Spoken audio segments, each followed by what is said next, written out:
అరచేతిపై మహిళా డాక్టర్ రాసిన suicide note. నిందితుడు ఎస్ఐ గోపాల్ బాద్నేనట. ఒక మహిళా డాక్టర్ ఎస్ఐ తనను వేధిస్తున్నాడు అని చెప్పి ఒక ఎస్ఐకి సంబంధించి ఆయన పేరు రాసి ఆయన ఇట్లా వేధిస్తున్నాడని ఒక యువ డాక్టర్, మహిళా డాక్టర్ ఆమె చేతి మీద రాసుకొని సూసైడ్ చేసుకుంది. దానికి సంబంధించినటువంటి వార్త. ఎస్ఐనే గోపాల్ బాద్నే. ఎక్కడ మరి చూద్దాం, మన రాష్ట్రమా పక్క రాష్ట్రమా ఇంకో రాష్ట్రమా ఒకసారి చదివే ప్రయత్నం చేద్దాం. అరచేతిపై సూసైడ్ నోట్. వైద్యురాలి ఆత్మహత్య. మహారాష్ట్రలో హిందీలో రాసింది అమ్మాయి, యువ వైద్యురాలట, హిందీలో రాసుకుంది సూసైడ్ నోట్. ఏంది? మహారాష్ట్రలో దారుణం.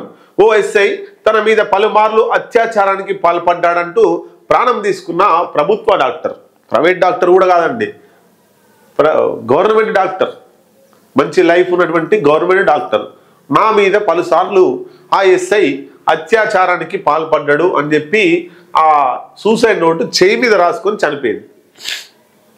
మరో పోలీసు అధికారి మానసికంగా వేధించాడని వెల్లడి. పోస్ట్ మార్టం ఫిట్నెస్లపై నకిలీ నివేదికల కోసం పోలీసు అధికారులు తీవ్రమైన ఒత్తిడి తెచ్చినట్లు ఆరోపణలు. గతంలోనే ఉన్నతాధికారులకు లేఖ రాసినా పట్టించుకొని వైనం. ఘటనపై తీవ్ర రాజకీయ దుమారం. ఎస్ఐపై వేటు. ఆమె ఆత్మహత్య చేసుకొని ఆమె పేరు పెడితే అప్పుడు ఎస్ఐ మీద వేటేసారు. అంతకుముందే కంప్లైంట్ చేసిందట. అంతకుముందే కంప్లైంట్ చేస్తే మరి ఆయన మీద ఎందుకు చర్యలు తీసుకోలే? పైగా కప్పిపుచ్చే ప్రయత్నం చేసిరట. మళ్ళా ఇప్పుడు కూడా ఆమె చనిపోయిన తర్వాత ఆమె శవంతో కూడా రాజకీయం చేస్తున్నారు. అంటే ఆ నివేదికలు తప్పుడు తీసుకురావడానికి ప్రయత్నం చేస్తున్నారట ఉన్నతాధికారులు. ఎందుకంటే డిపార్ట్మెంటు పరువు పోకుండా. ఏడుంది ఈ వార్త? ఇగో, ఆమె ఓ ప్రభుత్వ వైద్యురాలు. తనపై ఓ పోలీసు అధికారి గత 5 నెలల్లో 4 సార్లు దారుణ అత్యాచారానికి పాల్పడ్డాడని, అతని తీవ్ర శారీరక మానసిక వేధింపులను తాళలేకే ప్రాణాలు తీసుకుంటున్నానంటూ అరచేతిపై సూసైడ్ నోట్ రాసి ఆత్మహత్య చేసుకున్నారు. మహారాష్ట్రలో గురువారం రాత్రి జరిగిన ఈ ఘటన ఆ రాష్ట్ర వ్యాప్తంగా సంచలనం సృష్టిస్తోంది. తీవ్ర రాజకీయ దుమారానికి దారితీసింది. ఘటనపై సర్వత్రా విమర్శలు వ్యక్తమవుతుండటంతో మహారాష్ట్ర ప్రభుత్వం తక్షణ చర్యలు చేపట్టింది. ముఖ్యమంత్రి ఫడ్నవీస్ ఆదేశాల మేరకు వైద్యురాలు ఆరోపణలు గుప్పించిన ఎస్ఐని సస్పెండ్ చేసినట్టు అక్కడి పోలీసు ఉన్నతాధికారులు ప్రకటించారు. మృతురాలు సతారా జిల్లాలో వైద్య అధికారిగా పనిచేస్తున్నారు. తనపై గోపాల్ బాద్నే అనే ఎస్ఐ 4 సార్లు అత్యాచారానికి పాల్పడ్డాడని అరచేతిపై ఆమె రాసుకున్నారు. అసిస్టెంట్ పోలీస్ ఇన్స్పెక్టర్ లాడ్ పుత్రే కూడా తనను మానసికంగా తీవ్ర వేధింపులకు గురి చేశారని ఆమె ఆరోపించారు. ఈ పోలీసు అధికారుల వేధింపుల గురించి ఆమె గతంలోనే అంటే జూన్ 19న ఫల్తాన్ డిఎస్పీకి లేఖ రాశారు. లేఖలో ఆమె ఇవే ఆరోపణలు చేశారు.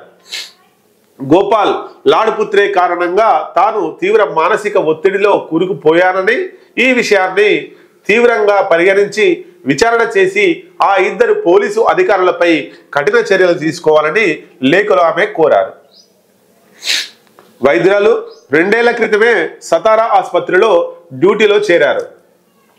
పోస్ట్ మార్టం ఫిట్నెస్లపై నకిలీ నివేదికల కోసం ఆమెపై పోలీసు అధికారులు తీవ్ర ఒత్తిడి చేశారని, ఆ వేధింపులు భరించలేకే ఆమె ప్రాణాలు తీసుకున్నారని వైద్యురాలి బంధువులు ఆరోపించారు. పోలీసు అధికారుల వేధింపులపై డిఎస్పీ, ఎస్పీకి ఆమె 2-3 సార్లు లేఖలో ఫిర్యాదు చేశారని, అయినా ఎలాంటి చర్యలు తీసుకోలేదని ఆయన విమర్శించారు. వైద్యురాలి చావుకు కారణమైన పోలీసు అధికారులను వెంటనే అరెస్టు చేసి మరణశిక్ష విధించాలని డిమాండ్ చేశారు.